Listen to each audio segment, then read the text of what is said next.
will discuss on this topic. After that, we will discuss on the alternating stresses, or we will also discuss the repeated stresses, and one more thing we will discuss today, that is reverse bending, completely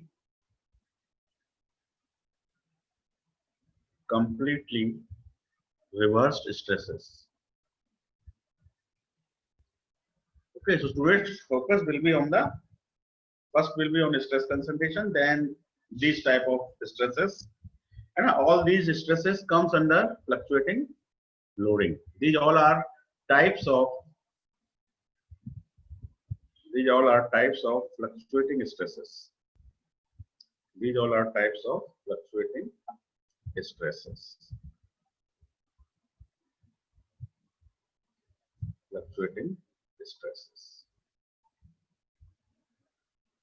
Okay, so first we will start stress concentration. So suppose I am having a plate over here. Let this is the some plate or mechanical component, and it is under some force. And force is, again, let us consider the force is static. It is not fluctuating. It is static means its magnitude is not changing, and fluctuating means its magnitude is changing with respect to time. So first consider the static case. Let the force is P. Let the thickness of the plate is T and width of the plate is W. Width of the plate is, let W. Then what will be the cross section over here? So this cross section is capital A, will be given by W multiplied by T. This will be the cross sectional area for the plate. When we have the cross sectional area and the force, then we can calculate the stress by just P divided by A. So this is the elementary formula for calculating the normal stresses. Similarly, we are also having elementary formula for the shear stress. Shear stress can be calculated by P divided by A again, right? Here it is the shear area, shear area. So you can say due to this force, this cross section will be under shear. So what will be the area at that place? Area will be, let the L, length is L, so L multiplied by T. L multiplied by T will be the area. So this area and this area may not be same. So this is normal stress elementary formula. This is shear stress elementary formula. And again we are having bending stress elementary formula as My over I. M is the bending moment, Y is the distance from the neutral fiber and distance from the neutral axis. Distance of the top fiber or the bottom fiber from the neutral axis. I is the moment of inertia. I is moment of inertia. Similarly, you are also having elementary formula for the torsional shear stress. So torsional shear stress are given by MT R over J. Correct? Similarly, you are having elementary formulas for eccentric loading. So in case of eccentric loading, the total stress is given by direct stress plus bending stress. You can say plus minus. So these are some elementary formulas that we already know. Correct? Now the topic is stress concentration. The topic is stress concentration. So now this plate is regular. It is not having any discontinuity. This plate is regular and it is not having any discontinuity. It is not having any discontinuity.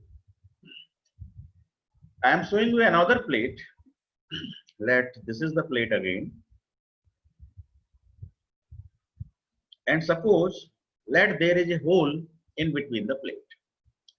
So there is a hole. So some material has been deducted from the plate, has been removed. Some material has been removed from the center of the plate. Okay. So in this case, what will be the normal stress? So in this case, the area is W. Let we are taking the example of let W equal to 20, thickness is 5, so area is 100 mm square. Let the value of the force is 50 kilonewton, so it is 50 into 10 to the power 3 Newton. So our normal stress will be 50 into 10 to the power 3 divided by area. So what is the area? Area is 100. So what much amount you will get? You will get 500 megapascal. The value of the stress as per the elementary formula is found to be 500 megapascal. For an example, let this same plate is over here. So in this case, what is the area under stresses? This area and this area. This area is not under stresses because the material has been removed in the form of a hole. So initially the width is W and we have taken W equal to 20. Let the hole diameter is 3 mm. Let the hole diameter is 3 mm, 3.5. So what is the remaining distance? So remaining width is 20 minus 3. Total distance is 20. So the remaining width is 20 minus 3. Is 20 minus 3. And what is the thickness? There is no change in the thickness. Thickness is initially also 5 and now it is also 5. So what is the area? Area is 17 5 85 mm square. So now the area has been reduced because the material has been removed. Initially the area is 100 mm square, but now the area is 85 mm square when the hole is present. First case when the hole is not present, second case when the hole is present, the area is differing. When the area is differing, then the value of the normal stress will also differ. So value of the normal stress in this case, when there is a discontinuity of the hole, so this hole is somewhat working as a discontinuity in the element. It is discontinuity. So again the formula is same, P divided by A. The force is also same. We are not changing the amount of the force. It is 50 into 10 to the power 3 Newton again. So it is 50 into 10 to the power 3 divided by area. Area is 85. Please calculate what is the value now. अब कितनी value आ रही है stress? आप लोग calculator रख के बैठे और मुझे बताएं कि क्या वैल्यू आ रही है. मैं डिवाइड कर देता हूं 50 10 power 3 divided by 85. So answer is coming 588.23. Okay. So what answer is coming? 588.23 megapascal. So initially, when there is no discontinuity, the stress is 500. When there is a discontinuity, the stress is 588. Stress has increased. है ना? तो एक बात तो तय है कि जब कभी भी किसी कंपोनेंट में डिस्कंटिन्यूटी होगी, है ना? जब कभी भी किसी कंपोनेंट में डिस्कंटिन्यूटी होगी तो स्ट्रेस की वैल्यू इंक्रीज हो जाएगी.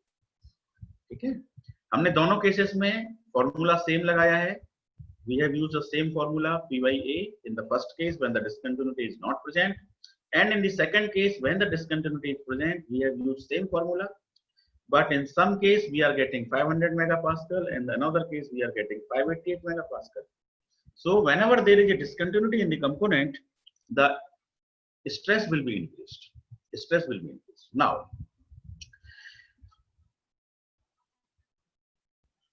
consider the same plate over here. It is having the discontinuity over here, and let this is the plate which is not having any discontinuity. It is a regular plate. Okay, so due to the force there will be stress lines. So these are the stress lines basically. You can see let the you can understand the stress lines with the fluid analogy. Let this fluid is flowing over here on this plate. Fluid is overflowing, it means the stress is flowing. So these are the stress lines. I am showing you the stress lines in the plate, in the material of the plate. Because the force is acting on the plate, so stress will be developed, and stress is in the form of some stress lines are developed. Stress lines are developed. Similarly, if I consider this case, when there is a discontinuity, so the flow line at the top will go in this way, there is no problem. The flow line below there is no problem. But the flow line at the center, when it comes near the hole, when there is no material over here, so flow line will bend over here. Flow line will bend over here. Similarly, the line near to this line will again bend. The line near to this line will again bend because due to the discontinuity of the hole. ठीक है, मेरी बात समझ पा रहे हैं? Discontinuity of the whole होने की वजह से फ्लो लाइंस के मार्ग में रुकावट आने की वजह से वो अपना उनमें बेंडिंग हो रही है. Flow lines are bending. तो जब फ्लो लाइंस बेंडिंग हो जाती हैं डिस्कंटिन्यूटी की वजह से, फ्लो लाइंस में क्या हो जाता है? बेंडिंग हो जाती है. करेक्ट. और ये बेंडिंग जितनी ज्यादा शार्प होगी, है ना, शार्प से मेरा मतलब है कि मान लीजिए सपोज कोई फ्लो लाइन आ रही है और वो एकदम से बेंड हो गई, इस तरह से स्ट्रेट बेंडिंग हो गई 90 डिग्री एंगल पर, है ना. So it is a sharp bending. और एक ये केस हो सकता है कि some flow line is coming over here और ये 90 डिग्री पे बेंड नहीं हुई, ये कुछ इस तरह से बेंड हो गई, है ना. तो इसको तो मैं क्या कहूंगा? शार्प बेंडिंग कहूंगा, क्योंकि 90 डिग्री पे बेंड हो गई है इधर से देखें तो, और इधर से देखेंगे आप इसको तो इसका एंगल 90 से कम है. So this is a sharp bending. This is a some less bending of the flow lines. But in both cases, the density of the flow lines near the discontinuity increases. The density of the flow lines, near the discontinuity increases. ये बात बहुत important है. Near the discontinuity increases. Correct. But when there is no discontinuity, there is no bending, है ना, and the flow lines are parallel to each other. Flow lines are parallel to each other. But here there is a bending in the flow lines because of the discontinuity. Because of this discontinuity, there is a bending, and due to bending, there is a localization of the stresses. There is a localization of stresses. So localization of stresses means we have calculated the stress is 588 over here, but due to this bending, the stress will be not 588, it will be more than 588. And it will be considerably more than 588. ऐसा भी नहीं है कि 588 से थोड़ा ज्यादा हो जाएगा, it will be considerably larger than 588. ठीक है, तो मैं आपको क्या समझाना चाह रहा हूँ कि when there is a no discontinuity, the stress is 500 megapascal. For an example, I have just taken an example. When there is a hole, the stress increases to 588, but there is bending of the flow lines again near the discontinuity. Due to this bending of the flow lines, the density increases near the discontinuity, and due to the density increase, there is a localization of the stresses. So stress is somewhat more than 588, right? Stress is more than 588. So the stresses that we calculated from the elementary equations will be termed as sigma 0, है ना. ये हमारा एक तरह का symbolic representation है. If sigma 0 is the stresses which we have found from the elementary equations. So this 500 is also found with elementary equations, and 588 also we have found from elementary equations. So this 588 is sigma 0 in our case, and it has increased from 588 to some more value. Let example the stress is let 700. Due to the bending of the flow lines, density increases. Due to the density increase, there is a localization of stress, and let that final stress is 700. Let that final stress is 700. So this 700 stress we will give the name sigma max. So from design point of view, this 588 is not important. This 700 is important. When we see about the failure and safety zone of the material, we will not design as per the 588, and we will design as per the 700 because this is the final maximum stress. So there is a new term. We are defining a new term. So that new term is stress concentration factor. Stress concentration factor, and stress concentration factor is represented by KT, and KT is given by sigma max divided by sigma 0. This is the formula. So from design point of view, sigma max is important. Sir एक बार sir sigma ओ बता दीजिए sir, क्या था? Sigma 0 है ना, बिल्कुल मैं बताता हूँ। देखिए, मान लीजिए मेरे पास कोई मैकेनिकल कंपोनेंट है, ठीक है, ये कोई मैकेनिकल कंपोनेंट है। अब इस मैकेनिकल कंपोनेंट में मान लीजिए मैंने कोई होल किया हुआ है, तो होल करने की वजह से इसकी जो विड्थ है वो विड्थ हो जाएगी, रिड्यूस हो जाएगी, है ना। और विड्थ, जो न्यू विड्थ होगी वो कितनी हो जाएगी, W माइनस डी। W में से यदि हम D को माइनस कर देंगे तो हमको बची हुई विड्थ मिल जाएगी, करेक्ट। एरिया निकालने के लिए हम प्लेट की थिकनेस से मल्टीप्लाई करेंगे तो एरिया हो जाएगा, ठीक है। तो sigma 0 is the stress obtained from the elementary equations. Elementary equations means जो हमने अब तक पढ़ा है कि स्ट्रेस क्या होता है, फोर्स अपॉन एरिया, हाँ, this is elementary equation. Bending is, मानो बेंडिंग का केस हो तो एलिमेंट्री इक्वेशन क्या है, my अपॉन i। तो ये जो सारे स्ट्रेसेस एलिमेंट्री इक्वेशन से कैलकुलेट होते हैं, फाइंड किए जाते हैं, उनको हम एक नाम दे रहे हैं सिग्मा 0। तो सिग्मा 0 इज P बाई ए, और ए की वैल्यू हम क्या पुट करेंगे, W minus D into T, correct. लेकिन प्रैक्टिकली क्या देखा गया है कि जैसे ही हम डिसकंटिन्यूटी यहाँ पर आती है, तो डिसकंटिन्यूटी आने की वजह से जो फ्लो लाइंस होती हैं उनके मार्ग में क्या होती है, बाधा आ जाती है इस होल की वजह से। तो इनकी जो बेंडिंग होती है, ये भी बेंड हो जाती है, इसके बगल वाली भी बेंड हो जाती है, ये भी बेंड हो जाती है, सारी फ्लो लाइंस बेंड हो जाती है, जहां जिसको जहां रास्ता मिलता है वो बेंड हो जाता है। तो अब ये वाले पार्ट पे देखिए, इस वाले पार्ट पे आप देखेंगे कि जो सबसे टॉप पे लाइन है उसके मार्ग में कोई रुकावट थी क्या, उसके मार्ग में तो कोई रुकावट नहीं थी, है ना। लेकिन इन फ्लो होने की वजह से डेंसिटी पे असर तो पड़ेगा। तो यहाँ पर जो स्ट्रेस का एक ग्राफ मिलता है, उस ग्राफ को जरा दोबारा देखिए आप यहाँ पर, कि जैसे कि मान लीजिए ये होल था। अब इस वाले पार्ट पे देखिए, इस वाले पार्ट में पहले तो स्ट्रेस ये था P बाई ए, लेकिन बेंडिंग होने की वजह से जो स्ट्रेस का ग्राफ है वो कुछ ऐसे बढ़ेगा। यहाँ पे स्ट्रेस कम आएगा, फिर स्ट्रेस थोड़ा ज्यादा आएगा, फिर स्ट्रेस और ज्यादा आएगा, और होल के बिल्कुल पेरीफेरी पर स्ट्रेस की वैल्यू सबसे ज्यादा होगी। तो ये एक स्ट्रेस का ग्राफ इस तरह से बनता है, ठीक है। तो स्ट्रेस के लोकलाइजेशन होने की वजह से यहाँ स्ट्रेस कम है, फिर स्ट्रेस बढ़ता गया और डिसकंटिन्यूटी के पास जाकर सबसे ज्यादा हो गया। तो ये मैंने टॉप की स्थिति बताई, top part of the from the discontinuity, ये टॉप पार्ट हो गया। अब बॉटम पार्ट पे देखिए, बॉटम पार्ट में भी यही सिचुएशन बनेगी, है ना। टॉप पार्ट में स्ट्रेस कम होगा, फिर थोड़ा ज्यादा होगा, फिर थोड़ा और ज्यादा होगा, फिर थोड़ा और ज्यादा होगा, और होल के बिल्कुल पेरीफेरी पे आके सबसे ज्यादा हो जाएगा। तो यहाँ पर कुछ स्ट्रेस का ग्राफ कुछ इस तरह से आएगा, ठीक है। तो लोकलाइजेशन होने की वजह से आप देख रहे हैं कि सबसे ज्यादा जो स्ट्रेस आपको मिल रहा है वो होल की बिल्कुल पेरीफेरी पे मिल रहा है, ठीक है। होल आ जाने की वजह से फ्लो लाइंस की बेंडिंग हो रही है, बेंडिंग होने से डेंसिटी बढ़ रही है, और सबसे ज्यादा डेंसिटी होल के पास बढ़ रही है। होल से जैसे जैसे आप दूर जाओगे डेंसिटी उतनी नहीं बढ़ेगी जितनी होल के पास बढ़ेगी। तो जितनी होल के पास बढ़ेगी वहां पर स्ट्रेस सबसे ज्यादा होगा, और इस वाले स्ट्रेस को हम कह रहे हैं सिग्मा मैक्स,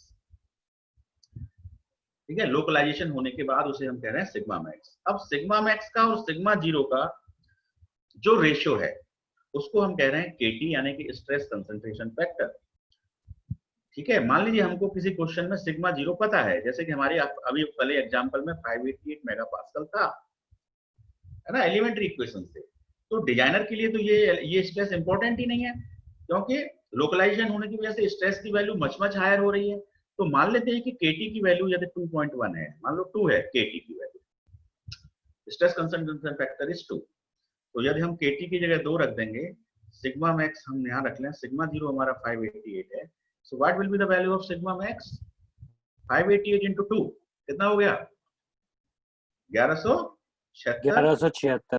हाँ मेगा पास्कल। तो डिजाइनर के लिए कौन सा स्ट्रेस इंपोर्टेंट है, 1176 इंपोर्टेंट है।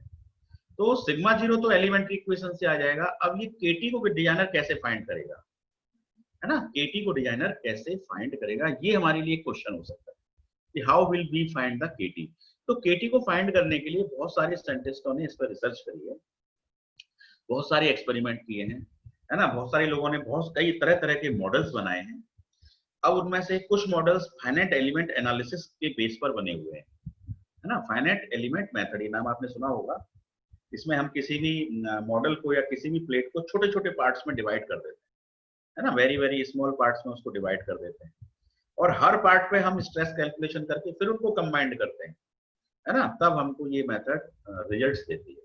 तो on the basis of modelling different models, है ना, most many scientist have worked on KT, है ना, और केटी के लिए उन्होंने बहुत सारे ग्राफ्स, बहुत सारे charts depending on the loading condition, है ना, कभी तो उसमें एक्साइल लोडिंग होगी, कभी बेंडिंग लोडिंग होगी, कभी जो है टॉर्जनल मूवमेंट लग रहा होगा, तो डिफरेंट डिफरेंट लोडिंग कंडीशंस में इस केटी की वैल्यू डिफरेंट डिफरेंट होगी।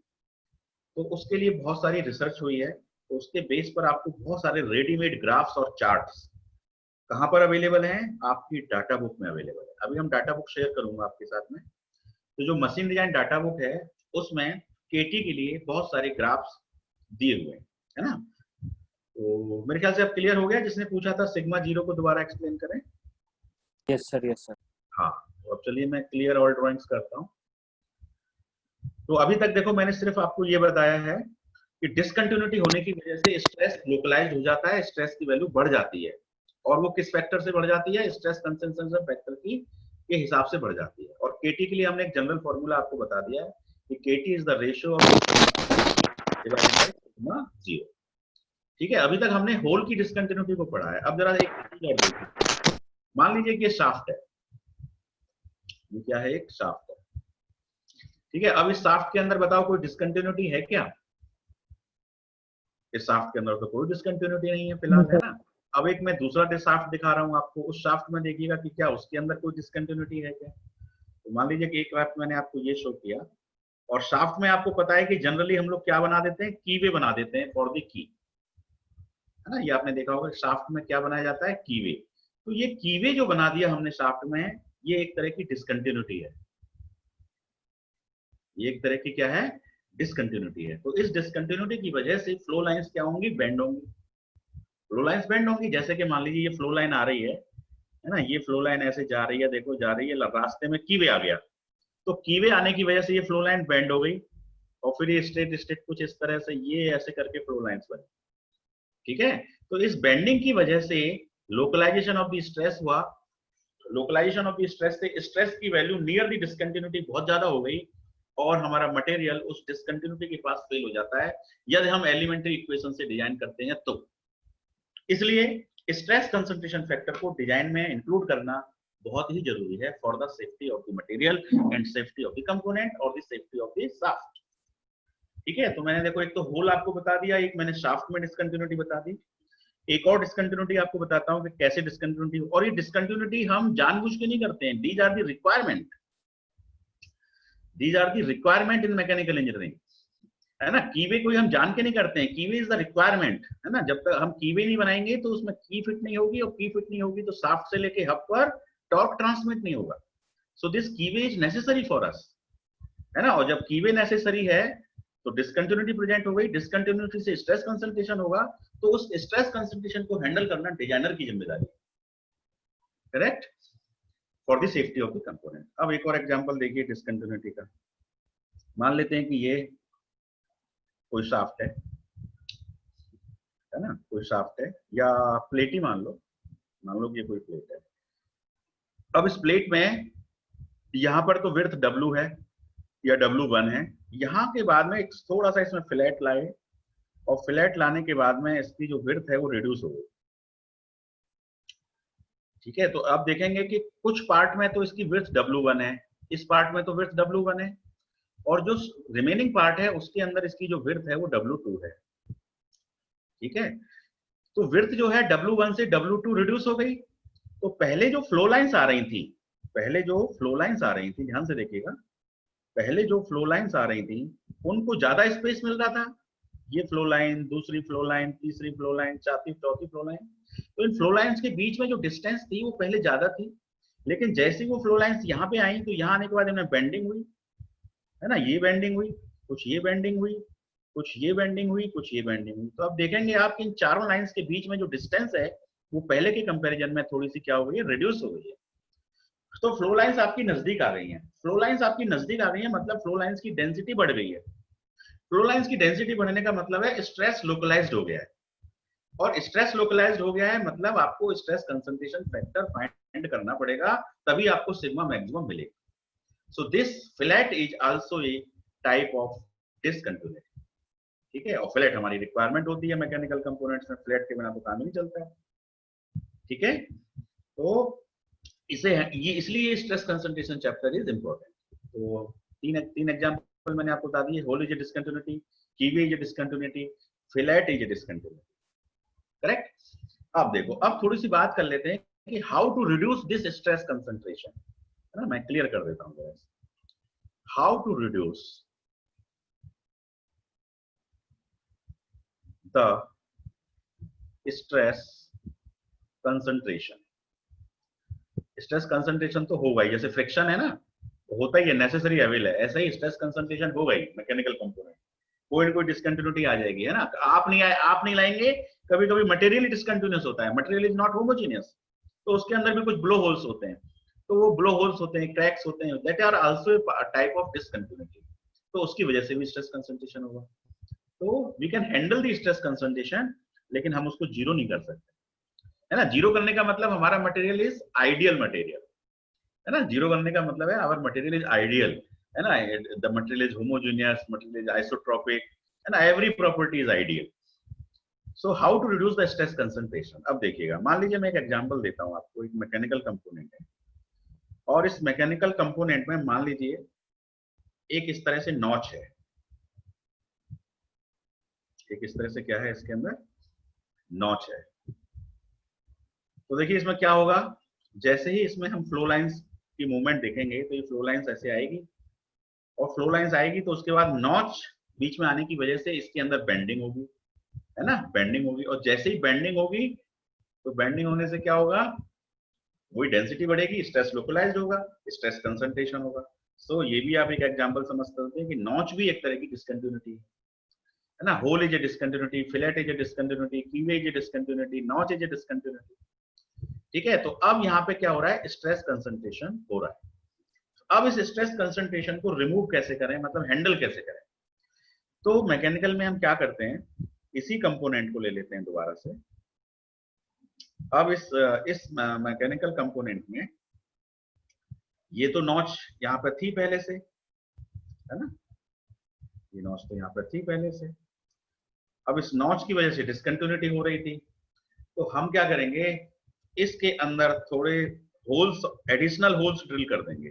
एक होल ड्रिल कर दिया ना, एक और होल ड्रिल कर दिया, एक और होल ड्रिल कर दिया, 3 होल इधर ड्रिल कर दिए, और 3 ही होल इधर ड्रिल कर दिए, थोड़ा थोड़ा डिस्टेंस पर। तो देखिए अब जो फ्लो लाइंस आएगी, तो ये इस होल की वजह से बेंड होगी, बेंड तो पक्का होगी, लेकिन पहले के मुकाबले उसकी जो बेंडिंग है, वो पहले जैसे कि आप देख रहे हैं शार्प बेंडिंग हो रही है।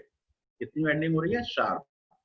और अभी आप देख पा रहे हैं कि ये जो बेंडिंग है, ये एक तरह की स्मूथ बेंडिंग है as compare to previous bending. ठीक है, तो यदि हम शार्प बेंडिंग को स्मूथ बेंडिंग में कन्वर्ट कर सकें by any method, then we can handle the stress concentration. ठीक है, अब देखो इस मटेरियल का वेट देखो, इस कंपोनेंट का वेट देखो, और इस कंपोनेंट का वेट देखो, तो किसका वेट ज्यादा होगा, क्योंकि हमने इसमें से मटेरियल रिमूव कर दिया है, 1 2 3 हमने, हाँ, तो इसका मटेरियल रिमूव कर दिया है, तो इसका वेट कम होगा। So it is having the less weight as compare to previous component. It is having less weight. Less weight means less cost, less transportation cost. So it is giving us cost minimization है एक तरह से। तो हमने stress concentration को handle किया, holes किए, stress concentration reduce हो गया, साथ में हमारा कॉस्ट भी रिड्यूस हो गया, है ना। तो in this way we can stress concentration. तो तरीका दिखाता हूँ आपको स्ट्रेस कंसंट्रेशन का, है ना। मैं इसे क्लियर कर देता हूँ। मान लीजिए कि यही नॉच थी, इस तरह से ये नॉच थी। अब देखना, इसी नॉच को मैं क्या करूंगा, इसी कंपोनेंट को देखिए मैं क्या कर रहा हूँ, छोटी सी नॉच बनाई मैंने, फिर थोड़ी बड़ी बनाई, और फिर ये असली वाली नॉच आ गई इस तरह से, है ना। मान लो कि असली वाली एक नॉच थी, तो मैंने क्या किया, एडिशनल नॉचेस। तो एडिशनल नॉचेस होने की वजह से भी जो फ्लो लाइंस हैं, उनकी जो बेंडिंग है वो स्मूथ बेंडिंग में कन्वर्ट हो जाएगी। ठीक है, तो शार्प बेंडिंग को स्मूथ बेंडिंग में कई तरीकों से कन्वर्ट कर सकते हैं। पहला तरीका बाय ड्रिलिंग एडिशनल होल्स, जो मैंने पहले बताया।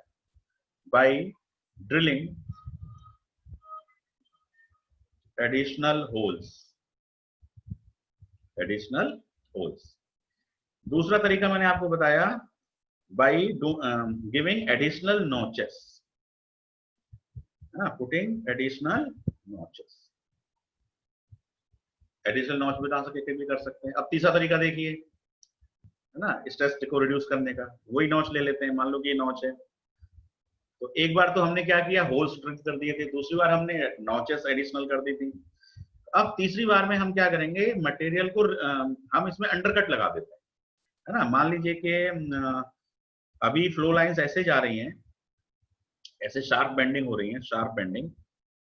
तो मान लीजिए कि मैं ये वाला मटेरियल यहां से लेके ये वाला मटेरियल रिमूव कर दूं, दिस मटेरियल, है ना, ध्यान से देखिएगा, मैं इसको ग्रीन कलर से हाईलाइट करता हूं. ये मटेरियल मैंने यहां से क्या किया, रिमूव कर दिया.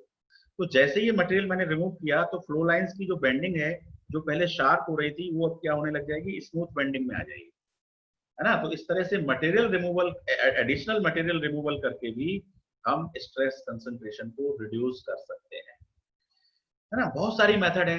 अब जैसे एक और एग्जांपल ले लेते हैं. मान लीजिए हमारे पास बोल्ट है ना. बोल्ट का जनरली क्या होता है, एक उसकी सैंक होती है और सैंक के बाद उसमें कुछ थ्रेडिंग होती है. बोल्ट के अंदर क्या होती है, कुछ थ्रेडिंग होती है. तो इस तरह से ये थ्रेड है, दीज आर दी थ्रेड. अब देखिए इसके अंदर कोई फ्लो लाइन जब आएगी तो देखो ऐसे फ्लो लाइन आएगी, और जैसे ही फ्लो लाइन के बीच में ये आपका थ्रेड आएगा, तो थ्रेड होने की वजह से क्या होगा, बेंडिंग होगी. बेंडिंग होगी तो ये बेंडिंग कैसी बेंडिंग है, शार्प बेंडिंग है, तो इसकी वजह से फिर स्ट्रेस कंसंट्रेशन होगा. तो ये एक और एग्जांपल आपको मिल गया स्ट्रेस कंसंट्रेशन का. बोल्ट के अंदर जो थ्रेड्स होते हैं वो भी एक तरह की डिसकंटिन्यूटी होती है, और उसकी वजह से भी शार्प बेंडिंग होती है, और वो भी स्ट्रेस कंसंट्रेशन के लिए रिस्पॉन्सिबल है. ठीक है. अब ये शार्प बेंडिंग हो रही है. अब इस शार्प बेंडिंग को हम हैंडल कैसे करें, तो हैंडल करने के लिए लोगों ने सजेस्ट किया है कि इसके सैंक का जो डायमीटर है ना, सैंक का डायमीटर मान लीजिए कि d है, राइट, और इसके जो अंदर से अंदर तक का जो डायमीटर है ना, इनर डायमीटर, है ना, इनर डायमीटर, और you can say core diameter. तो अभी क्या है, सैंक का डायमीटर ज्यादा है, कोर का डायमीटर कम है, तो इसकी वजह से ये स्ट्रेस कंसंट्रेशन हो रहा है. तो यदि आप सैंक के डायमीटर को कोर डायमीटर के इक्वल रख दें, है ना, देखो सैंक का डायमीटर हमने कम कर दिया, और आपके थ्रेड कुछ ऐसे हैं, और यहाँ पे भी थ्रेड कुछ ऐसे हैं. तो जब आपकी फ्लो लाइंस आएगी, तो अब बताओ यहाँ पे कोई बेंडिंग होगी क्या, क्योंकि मटेरियल तो यहाँ पे है, तो फ्लो लाइंस बिल्कुल सीधी निकल जाएगी विदाउट एनी स्ट्रेस कंसंट्रेशन. ठीक है. तो इस वाले पार्ट में देखो डायमीटर ज्यादा है तो वेट ज्यादा है तो कॉस्ट ज्यादा है. ठीक है. और लेकिन फिर भी स्ट्रेस कंसंट्रेशन है, मतलब आप ज्यादा पैसा लगा रहे हो किसी प्रोडक्ट की मैन्युफैक्चरिंग में, और उसके अंदर स्ट्रेस कंसंट्रेशन हो रहा है, और यहाँ पर कॉस्ट कम आ रही है ना, वेट कम आ रहा है, और आपका स्ट्रेस कंसंट्रेशन भी नहीं हो रहा है. तो this is a good practice in design. This type of things are good practice. इसकी अवॉइड करनी चाहिए और ये हमको फॉलो करना चाहिए. ठीक है. तो I have discussed a lot on the stress concentration, है ना. मैंने काफी सारे आपको एग्जांपल्स दिए हैं, कम से कम 5-6 एग्जांपल मैं आपको दे चुका हूँ. अब हम, हाँ बोलिए सर. आपने वहाँ पे डायमीटर कौन से इक्वल किए थे? एक मिनट फिर से बोलिए, मुझे आवाज कम आ रही है आपकी, फिर से बोलिए. हाँ कहिए. आपने वहाँ पे डायमीटर कौन से इक्वल किए थे बोल्ट के केस में? Yes sir. देखिए फिर से देखिए, पहले जो बोल्ट था ये तो उसका सैंक था, सैंक के बाद में इसमें अंदर थ्रेडिंग हो रही थी ऐसे, और इसमें भी ऐसे थ्रेडिंग हो रही थी, करेक्ट. अब देखो Yes. ये पूरा मटेरियल है हमारे पास, है ना. तो Yes. मटेरियल में ही तो फ्लो लाइन चलती है. तो अब यहाँ से देखो ये फ्लो लाइन चली, मैं कलर चेंज कर लेता हूँ जरा. ये आपकी फ्लो लाइन आई. अब फ्लो लाइन होते ही देखो यहाँ पे तो मटेरियल है नहीं, ये तो खाली पड़ा है ना हिस्सा, थ्रेडिंग होने की वजह से यहाँ पर तो नो मटेरियल, यहाँ पे तो कोई मटेरियल है नहीं. तो नो मटेरियल होने की वजह से फ्लो लाइन तो मटेरियल में ही फ्लो करती है ना, तो क्या होगा, ये फ्लो लाइंस बेंड हो जाएंगी, ये फ्लो लाइंस बेंड हो जाएंगी. तो ये बेंडिंग की वजह से स्ट्रेस कंसंट्रेशन होगा. अब मैंने क्या किया, ये मेरा सैंक का डायमीटर था d, और ये मेरा कोर डायमीटर था. तो मैंने क्या किया, d को रिड्यूस कर दिया, और इतना रिड्यूस कर दिया कि वो dc के बराबर हो गया. तो अब इसकी जो नई सिचुएशन है कुछ इस तरह से हो गई जो शंक का डायमीटर है वो डीसी के बराबर हो गया, और थ्रेडिंग में मैंने कोई चेंज नहीं किया, थ्रेडिंग उसी प्रकार चल रही है। ठीक है, वो इसी यस प्रकार। तो अब देखो जो डीसी है वही डी है। Now D equal to DC, in this case D is greater than DC. So this case is not desirable because this results in stress concentration, and also the weight is more and the cost is more, and this handles the stress concentration in the efficient manner, है ना? There is no stress concentration, and there is no localization of the stresses, and also the weight is less, and weight is less means cost is less। मेरे ख्याल से आप समझ में आ गया होगा। यस सर आ गया। तो अब हम है ना काफी डिस्कस कर चुके हैं, 5-6 एग्जांपल बोल्ट का ले चुके हैं, थ्रेड का ले चुके हैं, होल का ले चुके हैं, फिलेट का ले चुके हैं, कीवे का ले चुके हैं, है ना? और इसके अलावा भी आपको ढेरों एग्जांपल मिलेंगे स्ट्रेस कंसंट्रेशन के, है ना? These are some of them. तो अब हम थोड़ा सा बात कर लेते हैं केटी के बारे में। ठीक है, तो केटी में देखो बहुत सारे केस अभी मैं आपको डाटा बुक में दिखाऊंगा। तो कभी तो वो प्लेट का केस होगा, है ना? और प्लेट के अंदर मान लीजिए जैसे लोड लग रहा होगा, कोई एक्साइल लोड लग रहा होगा, और उसके अंदर कोई डिसकंटिन्यूटी होगी होल, तो इसके लिए हम केटी कैसे फाइंड करेंगे, ये अभी हम देखने वाले हैं डाटा बुक से। ठीक है, केस नंबर 1। ऐसे ही कोई और केस हो सकता है कि कोई शाफ्ट है, ठीक है, और शाफ्ट के अंदर फिलेट है ना? ऐसे फिलेट है, ये शाफ्ट है, और इस शाफ्ट पे बेंडिंग मोमेंट अप्लाई हो रहा है एमबी। ठीक है, तो इस फिलेट की वजह से स्ट्रेस कंसंट्रेशन होगी, तो उसमें हम स्ट्रेस कंसंट्रेशन फैक्टर की वैल्यू कैसे फाइंड करेंगे? है ना, हमारा एम है केटी की वैल्यू फाइंड करना, क्योंकि जब केटी मिल जाएगा तो केटी में हम सिग्मा 0 से मल्टीप्लाई करेंगे तो हमको सिग्मा मैक्स मिल जाएगा, है ना? तो हमारा सिग्मा मैक्स जब आ जाएगा तो हमारी डिजाइन प्रोसेस स्टार्ट हो जाएगी। ठीक है, हमें ये चाहिए ना कि हमारे लिए कौन सा स्ट्रेस हमारे लिए क्राइटेरिया है। तो हमारे लिए डिजाइन क्राइटेरिया स्ट्रेस कंसंट्रेशन के केस में sigma maximum is the design criteria. Sigma 0 is design criteria मानेंगे तो वो एक तरह का रॉन्ग क्राइटेरिया है और हमारा कंपोनेंट फिर सेफ नहीं होगा।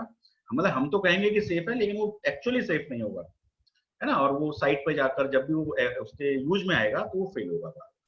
So sigma max is the criteria. For sigma max, KT is requirement, and for KT there are so many graphs and charts in the data book for the different loading conditions, है ना? तो कोई graph plate के लिए होगा, कोई graph shaft के लिए होगा, कोई ग्राफ एक्साइल लोडिंग के लिए होगा, कोई ग्राफ बेंडिंग स्ट्रेस के लिए होगा, कोई ग्राफ टॉर्जनल स्ट्रेस के लिए होगा, लाइक दैट टॉर्जनल मूवमेंट के लिए होगा। तो अभी मैं आपको डाटा बुक शेयर करता हूँ, इसको तो मैं स्टॉप शेयर कर रहा हूँ और मैं आपको डाटा बुक शेयर कर रहा हूँ, machine design data book. So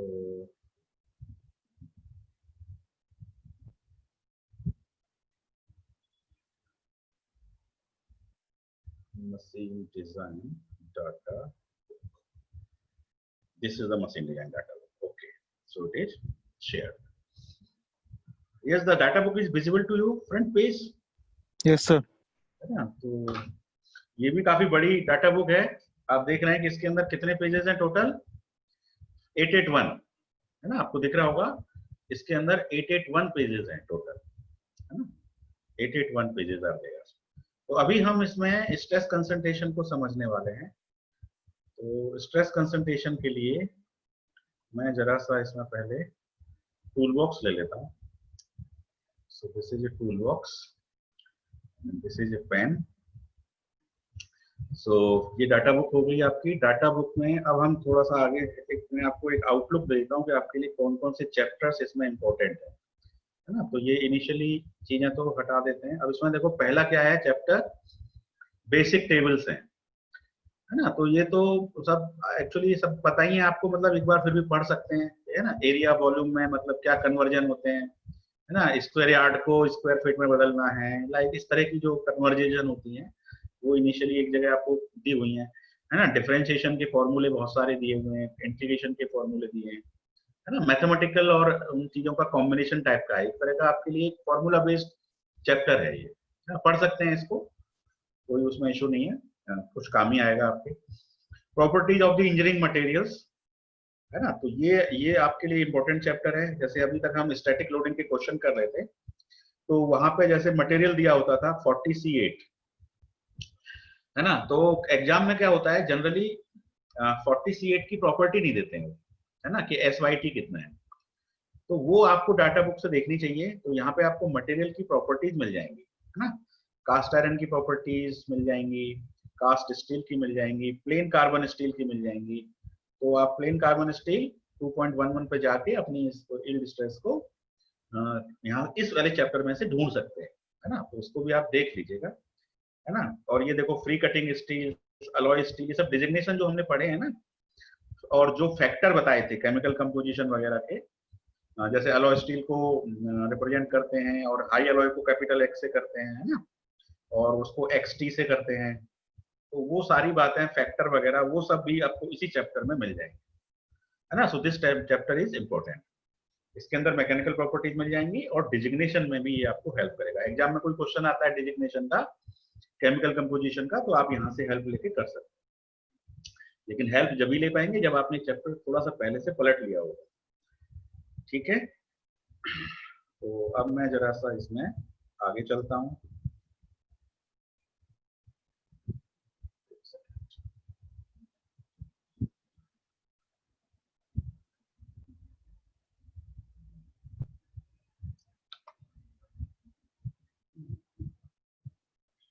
तो देखिए चैप्टर नंबर 3।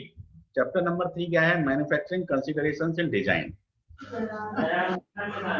ये वाला जो चैप्टर है ये अभी इंपॉर्टेंट है ये भी, लेकिन अभी फिलहाल इसको हम नहीं यूज करने वाले हैं। इसको हम जब यूज करेंगे जब हम टॉलरेंसेस वगैरह पे बात करेंगे, है ना। टॉलरेंस पे बात करेंगे या फिट्स पे बात करेंगे, है ना। 3 तरह की फिट्स होती हैं, ट्रांजिशन फिट होती है, इंटरफेरेंस फिट होती है ना, क्लियरेंस फिट होती है। तो उस पे जब जो टॉलरेंस होते हैं, बायलिटरल टॉलरेंस होते हैं, यूनिलिटरल टॉलरेंस होते हैं, टॉलरेंस एंड फिट्स के बारे में ये चैप्टर है। तो कहाँ पर हमको कितना टॉलरेंस लेना है उसके लिए कुछ गाइडलाइंस हैं। तो ये सब मैन्युफैक्चरिंग का पार्ट है ना। अब आते हैं चैप्टर नंबर 4। ये इंपॉर्टेंट चैप्टर है, स्टैटिक स्ट्रेस। जो भी हमने स्टैटिक लोडिंग पढ़ी है, फेलर ऑफ थ्योरीज पढ़ा है ना, बाई एक्साइल स्ट्रेसेस के लिए, ट्राई एक्साइल स्ट्रेसेस के लिए। तो वो काफी हद तक फॉर्मूले आपको यहाँ मिल जाएंगे। जैसे डिस्टॉर्शन एनर्जी थ्योरी में हमने पढ़ा था, sigma 1 square plus sigma 2 square minus sigma 1 sigma 2 equal to SYT divided by factor of safety का होल स्क्वायर। ये पढ़ा था ना हमने। तो इस तरह के जो भी फॉर्मूले हैं, चाहे वो बाई एक्साइल के हों चाहे ट्राई एक्साइल के हों, वो सब आपको इस चैप्टर में मिल जाएंगे, ठीक है। वो सब आपको इस चैप्टर में मिल जाएंगे, है ना। बकलिंग ऑफ कॉलम्स, है ना। कॉलम्स की भी बहुत सारी एंड कंडीशंस होती हैं।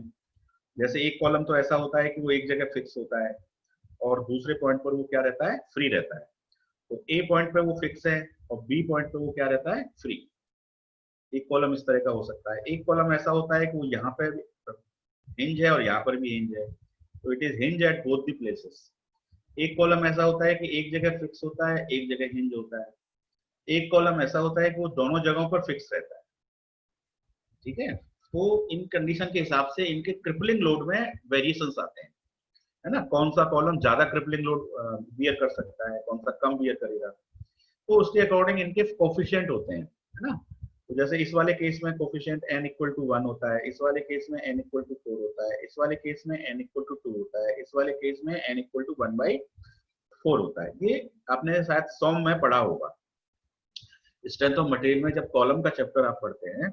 Yes sir, yes. तो वहां पर ये सारी चीजें आती हैं। तो ये डिजाइन में भी यूज होंगी, जहां जहां कॉलम के कंसेप्ट लगेंगे, है ना। जहां जहां जैसे कनेक्टिंग रॉड होती है, तो एक तरफ वो पिस्टन की में फिक्स रहती है, दूसरी तरफ वो क्रैंक में फिक्स होती है। तो दोनों तरफ की जो एंड कंडीशन होती है, तो वो एंड कंडीशन हमको पहचाननी पड़ेंगी कि वो एंड कंडीशन क्या दोनों तरफ फिक्स है या हिंज है। तो जैसी कंडीशन होगी उसके अकॉर्डिंग हम कनेक्टिंग रॉड पर फॉर्मूले अप्लाई कर देंगे, है ना। तो मशीन डिजाइन में बेसिकली हम इन सारों कंडीशंस का यूज करते हैं। तो वो सारी कंडीशंस आपको यहाँ पर मिल जाएंगी डाटा बुक में। ये सब बातें जो मैंने बताई हैं ये सब आपको यहाँ पे होंगी, है ना। यूलर की equation, factor of safety, design of levers. तो ये चैप्टर स्टैटिक लोडिंग से रिलेटेड है, फेलर थ्योरी से रिलेटेड है। उसके बाद ये चैप्टर नंबर 5, फ्लक्चुएटिंग स्ट्रेसेस। ये आज हमने जो चैप्टर स्टार्ट किया है ये अब हमारे लिए इंपॉर्टेंट है। यही हमें आज बेसिकली देखना है डिटेल में, है ना। तो मेरे ख्याल से टाइम होने को है, तो मैं एक ग्राफ आपको, जैसे स्ट्रेस कंसंट्रेशन फैक्टर है ना, स्ट्रेस कंसंट्रेशन फैक्टर, तो बस इसी को देख लेते हैं। 5.1 पे चलते हैं, है ना, फ्लक्चुएटिंग स्ट्रेसेस। तो बढ़ जाते हैं इसमें, चैप्टर 5 पे मैं पहुंच जाता हूँ। एक ग्राफ आपको दिखा देता हूँ। तो लेट पेज नंबर 200 पे चलते हैं। तो 7 पॉइंट हो गया, तो मुझे पहले जाना पड़ेगा। चलिए 120 पे देखें क्या है कहानी। 4.9 है ना, यहीं से थोड़ा सा आगे चलते हैं। ये आ गया स्ट्रेस कंसंट्रेशन फैक्टर, ठीक है। 5.1 पे हम पहुंच गए। तो देखिए केटी का फॉर्मूला क्या है, sigma max by sigma zero. ये अभी हमने डिस्कस किया है। तो नॉर्मल स्ट्रेस के फॉर्म में sigma max by sigma zero, shear stress के फॉर्म में टॉ मैक्स बाई टॉ जीरो। ठीक है, ये देख रहे हैं आप, रेक्टेंगुलर प्लेट, यही हमने एग्जांपल लिया था। तो इसके अंदर ये होल क्या है, डिसकंटिन्यूटी है ना, और डिसकंटिन्यूटी होने की वजह से देखिए फ्लो लाइंस कैसे बेंड हो रही हैं। तो ये आपका स्ट्रेस का ग्राफ आ रहा है, देख रहे हैं। तो मैक्सिमम स्ट्रेस आपको होल के पास में मिल रहा है, यही मैंने आपको दिखाया था। ये एलिमेंट्री इक्वेशंस हैं सारी की सारी, है ना। आप डाटा बुक को पढ़ेंगे तो काफी हद तक आपकी प्रिपरेशन भी होती है इससे, है ना। ये इलिप्टिकल होल बताया है, ये भी डिसकंटिन्यूटी है ना। मैं आपको एक ग्राफ दिखाना चाहता हूँ केटी का। हाँ, ये ग्राफ देख लीजिए। हाँ, क्या लिखा हुआ है, a rectangular plate with transverse hole. एक रेक्टेंगुलर प्लेट है, उसके अंदर एक ट्रांसवर्स होल है। प्लेट की विड्थ W है, होल का डायमीटर D है, लोड की वैल्यू P है। तो बताइए इस पर्टिकुलर केस में स्ट्रेस कंसंट्रेशन होगा या नहीं होगा, यस और नो? यस होगा, क्योंकि यहाँ पर डिसकंटिन्यूटी प्रेजेंट है। भाई होल क्या है, डिसकंटिन्यूटी है। जहां भी डिसकंटिन्यूटी होगी, abrupt change in cross section होगा, वहां पे स्ट्रेस कंसंट्रेशन होगा। तो अब इस वाले केस में स्ट्रेस कंसंट्रेशन आप कैसे निकालेंगे, तो उसके लिए ग्राफ है आपके सामने। ये ग्राफ आपको दिख रहा होगा, है ना। अब इस ग्राफ को देखिए, ग्राफ के एक एक्सिस में क्या होगा। हाँ, ग्राफ का नीचे का एक्सिस देखिए, डी बाई डब्ल्यू।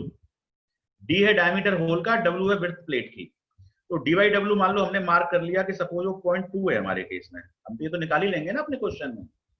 तो 0.2 से जैसे ही हम ऊपर चलेंगे तो हमको ये पॉइंट मिलेगा। तो इसके अगेंस्ट में हम केटी की वैल्यू देख लेंगे। 1.4 से 1.6 के बीच में मान लो कि 1.55 है ना। ये 1.5 हो जाएगा, तो इनके बीच में 1.55। इस तरह से हमको केटी की वैल्यू मिल जाया करेगी ग्राफ की हेल्प से। तो एक तरफ तो ग्राफ पे लिया हुआ है केटी, और एक तरफ लिया हुआ है डी वाई डब्ल्यू, और एक तरफ क्या लिया हुआ है इन्होंने, ये वाले बहुत सारे ग्राफ हैं, किसी में डी वाई एच बराबर 2 है ना। तो डी क्या है, डायमीटर ऑफ द होल, और एच क्या है, प्लेट थिकनेस होगी, है ना। एच को भी आप देख सकते हैं कि व्हाट इज एच। तो क्या आप एच देख पा रहे हैं, ऊपर देखिए कुछ दिखाया हुआ, H is the plate thickness. Yes, this is the plate thickness, ठीक है। तो ये मैंने आपको एक ग्राफ दिखाया है। इसी तरह के इसमें बहुत सारे ग्राफ मिलेंगे। देखो एक ग्राफ ये है। अब ये ग्राफ किसके लिए है, वो आपको ग्राफ मिलेगा यहाँ पर बना हुआ, है ना। तो किस तरह का ग्राफ आ रहा है यहाँ पर देखिए, ये लाइंस आ रही हैं, डी बाई डी का रेशियो है। ये फ्लैट के केस का ग्राफ है। ये देखो, ये प्लेट है, प्लेट के हाथ पे ये फ्लैट आ गया, this is the flat portion, and flat is again A discontinuity. फिर यहाँ स्ट्रेस कंसंट्रेशन होगा। तो ऐसा कोई पर्टिकुलर केस होगा हमारे न्यूमेरिकल सॉल्विंग में या डिजाइनिंग क्राइटेरिया में, ऐसा कोई केस आएगा, then we will use these graphs. तो जैसी लोडिंग कंडीशन होगी, जैसी सिचुएशन होगी, यदि होल होगा तो होल का, फ्लैट होगा तो फ्लैट का, कीवे होगा तो कीवे का। तो यहाँ पर बहुत सारे लोडिंग कंडीशन में आपको स्ट्रेस ग्राफ में होंगे डाटा बुक के अंदर। तो उन डाटा बुक्स में से उन ग्राफ को आप रिक्वायरमेंट के अकॉर्डिंग यूज करेंगे, ठीक है। जस्ट एक आइडिया है। स्ट्रेस कंसंट्रेशन ही डिस्कस हो पाया आज। कल की क्लास में हम लोग स्ट्रेस कंसंट्रेशन पर न्यूमेरिकल करेंगे, ठीक है। आज के लिए मेरी तरफ से इतना ही। कोई क्वेरी हो तो प्लीज आप unmute your mic and ask. I am stop sharing. और यदि क्वेरी नहीं है, then I will end the class. Yes, any query? सब समझ में आ जाता है आप लोगों को, कोई क्वेरी नहीं होती है? चलिए, अच्छी बात है। तो एंड करें क्लास को फिर? Yes sir. ठीक, thank you very much. Thanks for listening. Stay home, stay safe.